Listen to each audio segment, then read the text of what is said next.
الرحيم. السلام عليكم ورحمة الله وبركاته. وعشرة إن شاء الله تعالى أن وهل دونه وحلو يغانو SQL Server 2008 مادة أما بروجرام كان وكورس آدي آدو مهمسن حاطو تلين كهل دونا وحلو يغانو database يسيد الله أبوري وحيواسنا كهل دونا وحين قارنا دور عشر إن شاء الله تعالى عشر كان وهوري وعشر كيكو بعد وحواي عشر اللي يغانو introduction أما هردع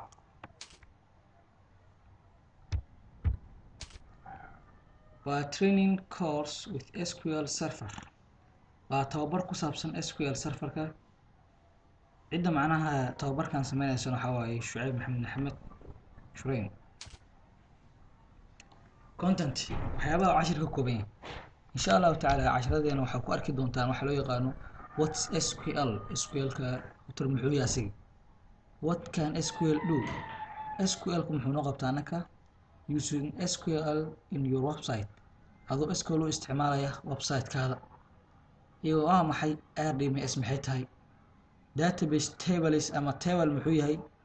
SQL statement وحيابها القرو SQL كم محي semicolon after SQL statement semicolon كلو أديك سنة SQL statement يسيدو كلو قارك دونا وحاوضا بينو قارك دونا حلو يغانو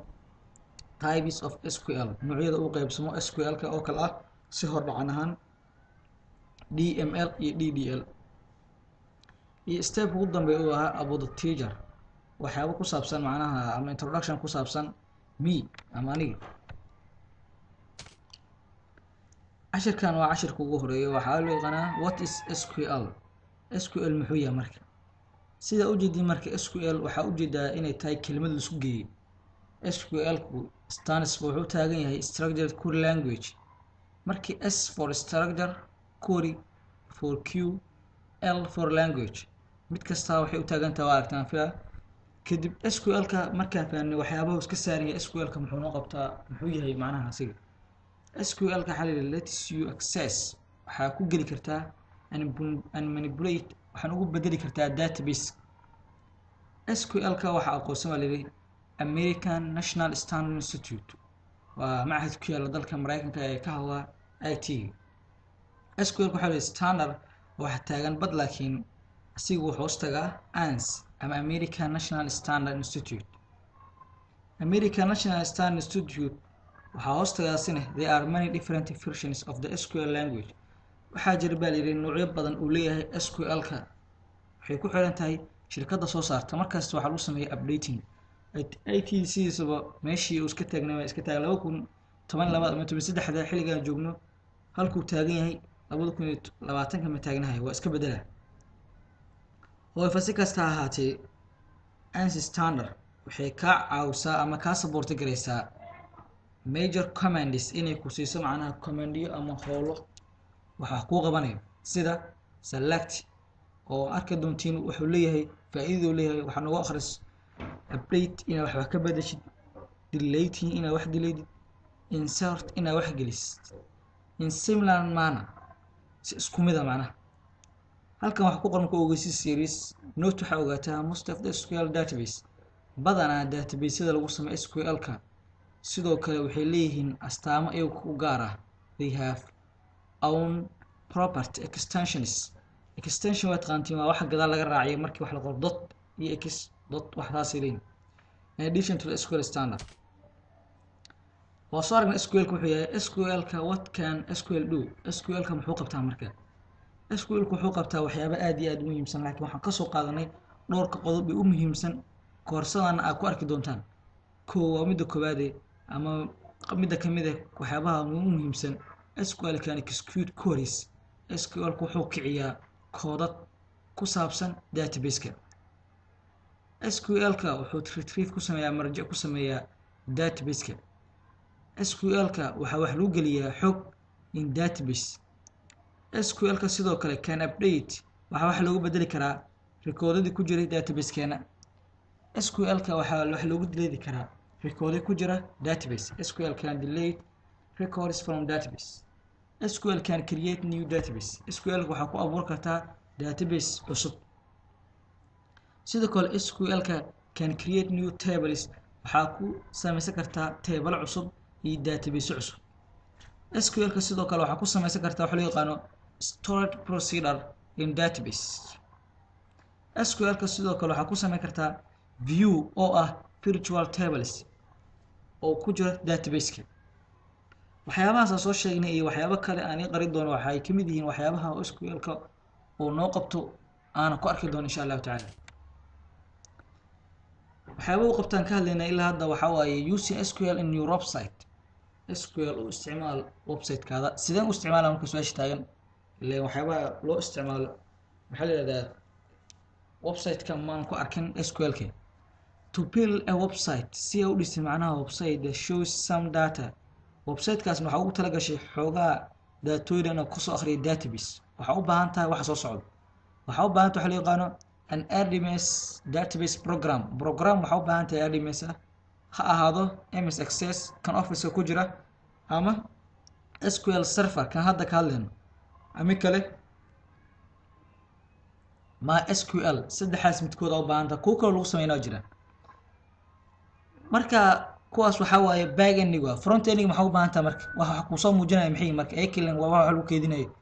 waxa muujiskan waxa qaabishan ama front end luqadahan soo socdo sida PHP iyo ASP. PHP ga wuxuu leeyahay MySQL ka ASP ga wuxuu leeyahay SQL ka ama Access ka. sidoo kale waxa soo aragteen HTML hypertext markup language analyze iyo cascading style sheets oo waxyaabaha ugu muhiimsan ugu hore markii la sameynayo web design lagu bartay tahay maadadaas. marka website kaada si uu dhisid SQL waa inaad u sameysaa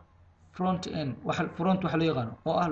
language PHP ama ASP adeegsatid si datadaada ugu save garaysatid MySQL ama kale SQL Server. RDMS maxay tahay marka RDMS sidoo kale u jeedaa waxa waaye words ama array la isku geeyay xarfo la isku geeyay. RDMS waxa la yiraahdaa stand for wuxuu taagan yahay Relational Database Management System. waxa laga soo gaabshay siga Relational Database Management System. okay waan faahno waxa laga soo gaabshay muxuu yahay markaasiga RDMS waxa la yiraahdaa is the basis of for SQL waa waxyaabaha base ku ah SQL ka waana la isku qaataa ama kala asal soo hormashaa kadib SQL ka la qaataa adoona kan fahmin SQL ka si uu wado waa adag tahay ama fahmi karsid si marka SQL ka si fiican fahamtid maadada macnaha waxa waaye inaad xogaa ka fahamsataydan maadadan sidoo kale SQL ka base uma yahay waxay base u tahay dhammaan all modern database systems dhammaan maadooyinka casriga ee loo isticmaalo database ka sida MS SQL Server IBM DBM2 Oracle MySQL and Microsoft Access. okay the data xogta ku jirta macnaha RDMS ka storage waxa lagu keydiyaa in database object loo yaqaan table. waxyaabahan ku sameysanayo SQL keena ama kale RDMS ka wuxuu ku keydinayaan tables. table kana muxuu yahay markaasi table waxa la yiri is a collection of related data waa xayn ama koox data ah oo isla oo la soo galshay and it consists of waxay kooban tahay columns and rows safaf iyo column. okay database table marka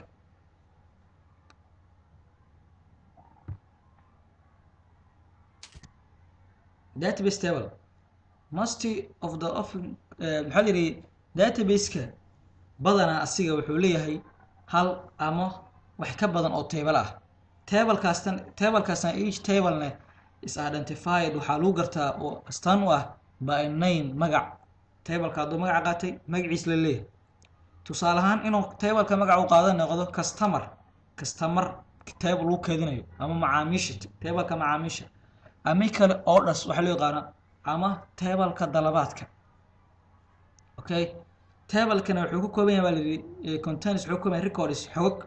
xogtaas waxay marka waxay ku jiraan waxa loo yaqaan rows safafkaasna waxa ku jira data ku jirto. bilow tusaalahan soo socda macnaha isku qoran waxa waaye example oo ah registration diiwaan table loo yaqaan diiwaan gelin marka si loo sameeyo marka waa first ina leedahay wax loo yaqaan ID after that name magac iyo address meeshuu degan yahay qofka iyo tail numberkiis waxaan waxa loo yaqaanaa kuwan xariiqinta meeshaan taagan halahan waxa loo yaqaanaa column 1 column 2 column 3 column 4 column meeqa row ku marka 1 row 2 row 3 row iyo rowgan oo ku qoran yahay title-ka dadka marka waa dad la diiwaan galshay waa iska tusaale waxay ku tusayaan table-ka sida wax uu loo keedinay saan camal loo keedin doona insha Allah ta'ala table-ka marka si u fahamto marka waxa la yiri the table above table-ka kor ku qoran contains wuxuu ku kooban yahay 3 records saddex xog wala shay waxa waaye xogta koowaad wuxuu ku saabsan in loo yaqaano Umar yaqshido degan yahay nabarkiisna waa kaasa xogta labaad Mustafa ay ku saabsan tahay xogta saddexaad Yaxya ku saabsan tahay saddexda qof saddex xog la sheego saddexda qof waa mar okay one for each person hal xog halkii xogba hal qof ayaa leh and 5 columns iyo 5 column shanta column waxay kaliin ID numberka oo macnaha laga siiyay diiwaanka magaciisa addresskiisa iyo telephone numberkiisa SQL statement waxyaabaha lagu qoro SQL-ka most of the actions badana ficilada ka dhaca you need u baahan tahay to perform in wax ku qabatid database-ka are done waxa lagu qabtaa with SQL statement ilaa waxaan maanta afka ka wadi meynay waxa loo baahan yahay hadal la qorayo hadalkaasna ku qabanayo wax ku qabanayo output ku sameeyaa hadalladaas la qoraa waxa loo yaqaanaa SQL statement ama hadallo SQL the following SQL statement waxyaabahan soo socdo ee SQL statement will select waxay ku soo qabanayaan all records dhammaan xogtii ku jirtay in the registration adaa qorsid macnaha select waxaan cagaar ku qoran weey select start from registration adaa ku qorsid environment SQL-ka wuxuu ku soo qabanayaa wixii ku jiray table-ka loo yaqaan registration wixii dhammaan ku jiro marka si waxaas loo fahmay marka hadda macnaha theory-gan waa cashir koowaad oo introduction ka waaye cashirka labaad si toos ah waxaan u arki doonaa waxyaabahan hadda la sheegayo oo SQL statement-iga ay ku faahfaahsan marka meesha waxa lagu yiri marka iska jir keeping in mind maskaxdaada ku hay that in SQL-ku is not case sensitive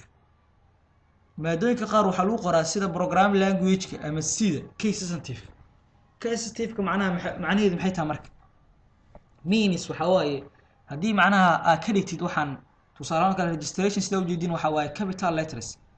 hadii aan ka dhigo small letters isku mid ay u noqonaysaa marka loo fiirsho SQL-ka balse maadooyinka qaar waa diidayaan oo waxay rabaan wax kasta waxa ka dhigtay ka dhigto case sensitive xadkooda ilaaliskooda caadi ma marka SQL-ka asiga marka capital iyo small waxa harto adeegsan kartaa isku mid ah u taagtiis waxa jirta marka wax loo yaqaano semicolon after SQL statement semicolon after SQL semicolon inaad adeegsatid statement marka ay dhameysay kadib inaad semicolon u adeegsatid semicolonka meelaha aadka lagu arko waxa kamid ah maadooyinka loo yaqaano basic of program language sida C iyo C++ semicolonka aad iyo aad ku soo muhiimsan maadooyinka qaar sidoo kale markii la sameeyo website-yada lagu arkaa semicolon markii PHP la sameeyaa semicolon sidoo kale ku jiraasan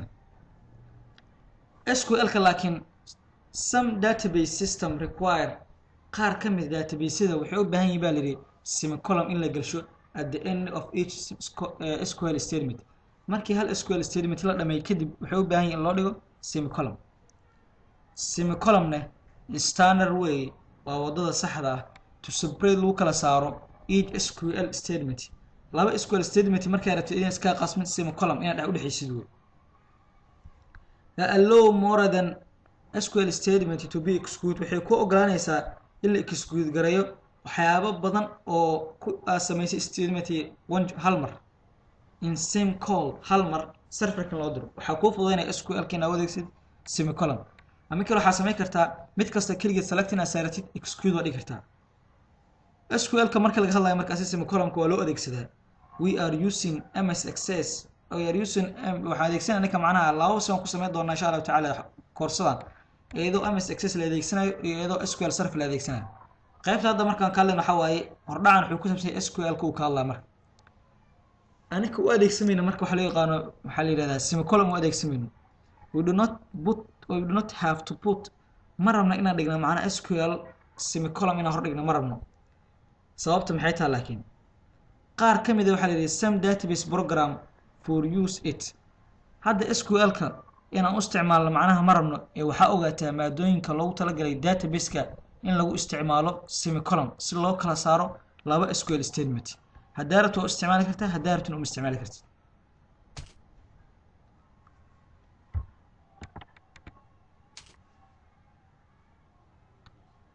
waxaan gaarnaa marka waxaa qaybtay loo yaqaanay types of SQL noocyada u qaybsamayo SQL-ka SQL-ka wuxuu qaybsamaa laba qaybood mid waxaa la yidhahdaa DML midna waxaa la yidhahdaa DDL SQL can be divided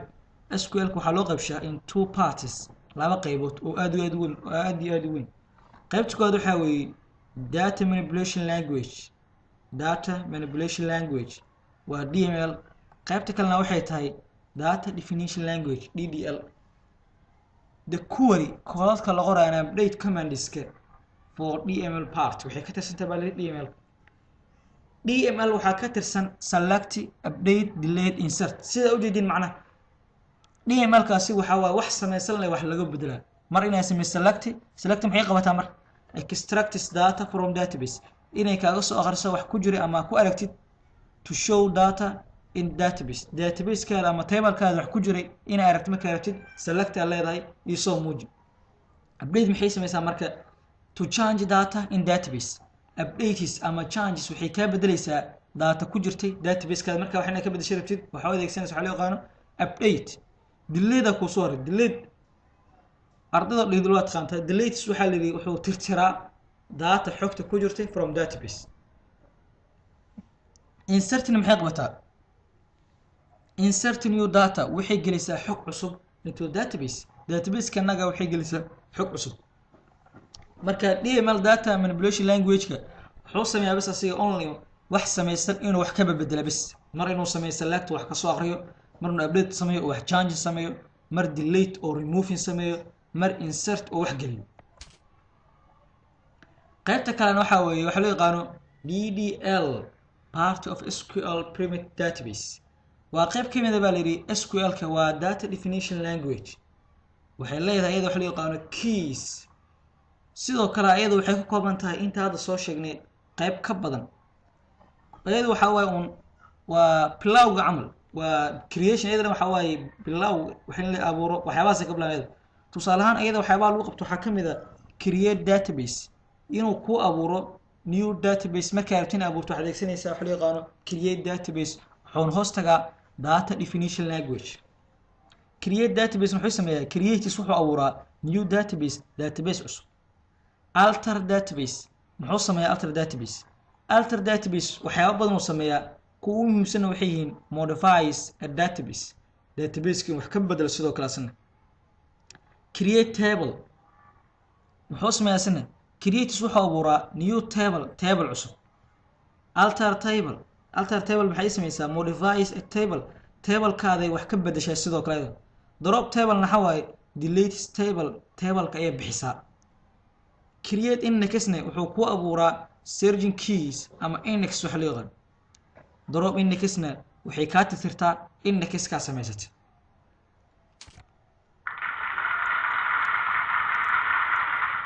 qaybta wadda mis macnaha waxa waaye